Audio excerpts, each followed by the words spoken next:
All right, this is just a funny little story about, guys always save the numbers of women they fucked because eventually they never know when they might want to swing by again.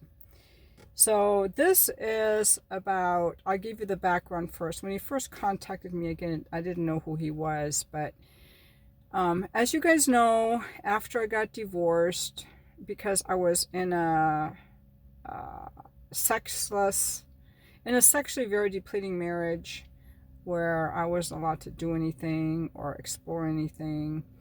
I went on this fuckcapade after my divorce. Other women go on like traveling trips or whatever. It seems like whatever we were kept from doing in our marriage is what we finally get to do when we're free. Like not have to cook, like actually get to have sex with people who don't tell us no. Um, Travel, um, pick up a hobby, whatever it is, freedom. So at the time, I was a consultant working in Carlsbad, and I was on Tinder and different apps trying to meet men either for dating or for exploring my sexuality with. And I met a lot of Marines. This particular Marine was about 10 years younger than me, a very good looking guy, very good in bed. And at the time I met him, I do not know what happened, but he had just gotten married and his wife ditched him and moved away. So I think he did something really bad. I don't know if he cheated on her or if she had issues, but she had moved away and he was really trying to get her back. Like he kept talking about her, how he was trying to get her back. And we did hook up a few times. We went to dinner a few times, but really his heart was with her.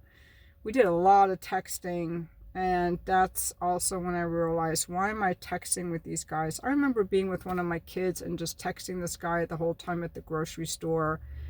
I just did weird stuff that I don't do anymore. Like, there's nothing in it for me.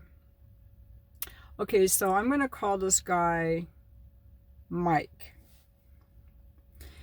Then, shortly thereafter, he let me know he was moving away. I guess he got back together with his wife, and that was 8 years ago. Um, so he must have a new phone because he was not in my contacts. And usually I block guys I don't want anything to do with. Okay, so that was 8 years ago. This guy I had hooked up with, he got back together with his wife. He moved away. And so Wednesday, almost a week ago, I get this text. Is this still Sharzad's number? Now, I don't like guys just being like, I just don't like anonymous people asking if this is me. I feel like people should at least introduce themselves.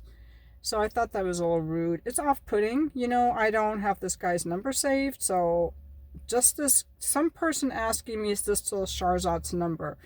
And you have to remember, as a single woman, I feel kind of vulnerable. I'm not excited to hear from this person. Is this someone safe, unsafe? What do they want? Are they trying to sell me something? Are they stalking me? And I think that men need to have a little bit more of an understanding. Like the other night, I had to call an after-hours emergency at my apartment complex. And the gentleman who came out had been with Graystar for 20 years, and he was very respectful. He stood at least 6 feet away from me, never came too close. He also talked about how they don't directly get the number of the tenant, how, especially with single women, they have to be very respectful so that we feel safe. This guy had no regard for my safety or for showing me any kind of respect. And a lot of men might not appreciate that because most men are like, oh my God, it could be a woman.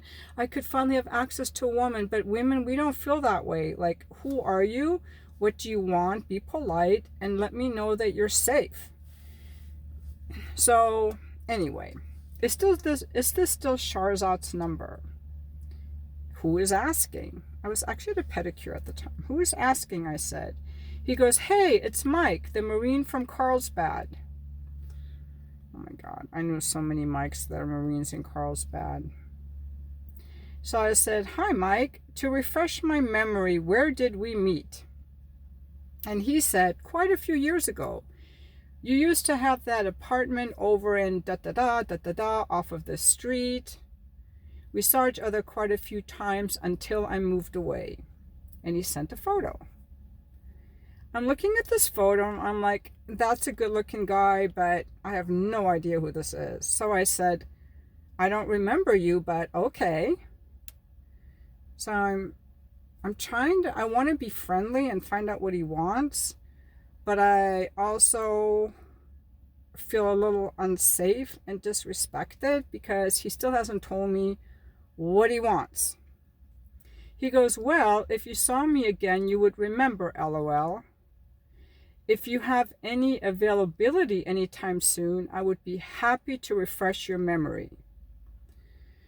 Now, to me, this sounds like a pickup line. He's not a guy that I would want to marry. He's not offering to date me. He's not like, "Oh my God, I've thought about you and I really want to take you out and get to know you." Nothing like that. Just asking for my availability, which is very general. Like, availability for what? Like, you were a hookup fuckboy. So what do you want me to be available for? Fucking you again? You know? Anyway, if you have any availability anytime soon, I would be happy to refresh your memory. Again, he's asking for things from me. He's offered nothing. First of all, he's asking if it's me. Then, he did give his name in a picture. Now he wants to know if I have any availability to refresh my memory. Availability for what? I asked. He said, "To meet. At least let me buy you a drink to remind you who I am, LOL." Okay, now he's playing pickup games, right? He wants to meet for a drink, remind me who he is, hoping to fuck me again, obviously. And I said, "Not interested." And I don't have to be interested because I'm not available for men who just want to fuck me. And pretty much that's all he's offering without even being honest about it. He is circumventing the truth of what he really wants. Then he goes, "LOL, okay, whatever, take care of yourself." Now he's copped an attitude because I said not interested. He didn't say, "I want to get to know you. I'm having a party. Would you like to come? I have tickets for the opera. Would you like to go?" Nothing like that. He wants to meet for a drink and fuck. So obviously I'm allowed to say not interested because he offered nothing of value. He's just trying to get his dick wet. And he knows I'm fun in bed.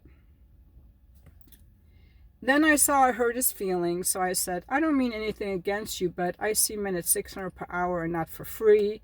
Send him my website." I said, "You're not someone I would marry, so therefore, unless you can afford to pay, I'm not interested." So it's just kind of clarifying it's nothing against him, but since I'm not going to marry him, does he want a bookkeeping appointment? And that way he could still see me. I said, "For appointments, use the information on the website, else I request no further contact." He said, "Well, that's a little more than I remember, but okay, will do. Have a good one." So now he's being nice. That's good. And I said, "I think I remember you now. Your wife ditched you and you were trying to get her back. Sorry that didn't work out. I don't hook up though, so I can't help you. And I did raise my prices over the years." He says, "Wasn't looking to hook up. Sorry you got that idea. Yeah, still no reason to be a jerk. Maybe I'll hit up your page, maybe not." Okay, wasn't looking to hook up. That's a lie. He definitely wanted to hook up. Why else would he want to meet me for buy me a drink? Just because he's so nice? No. Still no reason to be a jerk. Okay, now I was a jerk because I didn't want to meet him for a drink, and I offered that he could still see me in an appointment. That makes me a jerk. He's getting really acting like a little bratty toddler. Maybe I'll hit up your page, maybe not. And I'm thinking, the guy's either not completely over his breakup, or he is, that's the reason she left him. I said, I didn't like him lying to me about the hookup, and I didn't like him calling me a jerk. That's very immature. I said, I don't allow name calling. I was respectful. This ends our conversation permanently. And I blocked him. Now I'm just sharing that with you because it's just a fun little story. And also, it kind of shows to what I look for in men that ask me out. Like, why are you asking me out? What's your intention? What's your purpose? As you know, a few weeks ago or a couple months ago, I made a video about this gentleman who had asked me out on a date, and I wasn't interested in him, but I thought I should go on a date. And I was talking about that with my therapist in the last session we had, which was last week. And we talked about how I used to go for unavailable men. And she told me that little story about, you know, you walk down the street, there's a hole, and you fall in, right? That's just like going for the same kind of guys over and over and over. Now, you learn from this. So the next time you walk down the street, you see the hole and you still fall in. But you're getting a little more awareness. At least you saw the hole. That was me with that guy, where I was like, I'm really not interested, but I think I should go out. So I still fell in. Then you get to where you're like, you walk down the street, you see the hole, and you walk around it. That's what I did with this guy. He is just another hole. And I didn't want to engage with it. So I walked around it. But then you finally get to the point where you take a different street. And maybe that's what I did here. It's like not every invitation is a good invitation. Not every client is a good client. Not all money is good money. Not every offer is a good offer. And I had kept thinking, oh, I should go on a date, or I should be more social, or I should be nice. But if it's not aligned, it's going to be a no. And I am interested in men asking me on dates, but I want to go out with men who are looking for a wife, looking for a partnership. I don't even know if I want to get married, but looking for a partnership, looking for a relationship.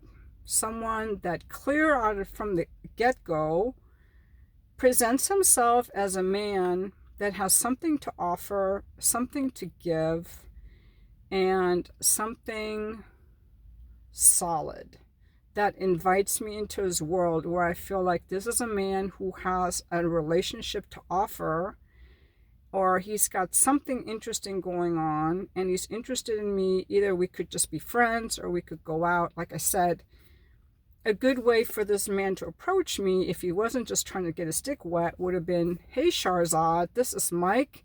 Remember, I moved away about 8 years ago. I'm back in town. I've been thinking about you, and I always thought you were such an interesting woman.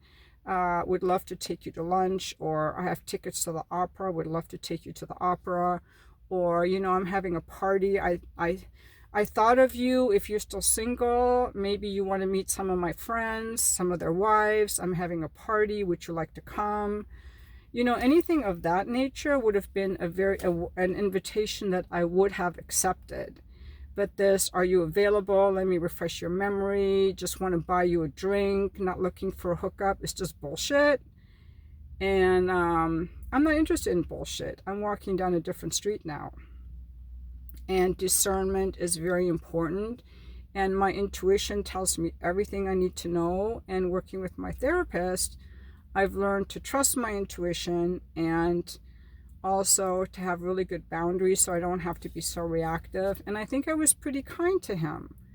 I tried to be respectful. And if it gets to the point where I can no longer be respectful because that person is really pushing my buttons by violating my boundaries, I just end the conversation, either just blocking the person if it's just like some random person emailing or texting me, or saying I'm no longer interested, I'm not interested, and those are complete answers. And yeah, so I just wanted to share that little story with you while I am here waiting for my massage appointment to begin. I need to find a new massage therapist because my massage therapist moved away, and so I'm trying a couple different massage therapists this week. I like to get weekly deep muscle massages because I run, I do cardio, I do weightlifting, I do Pilates, and I'm constantly building new muscle, and they need to be massaged so I can stay flexible and relaxed. It's part of my self-care. I also do foam rolling. So I hope you enjoyed this little video, and thank you for watching.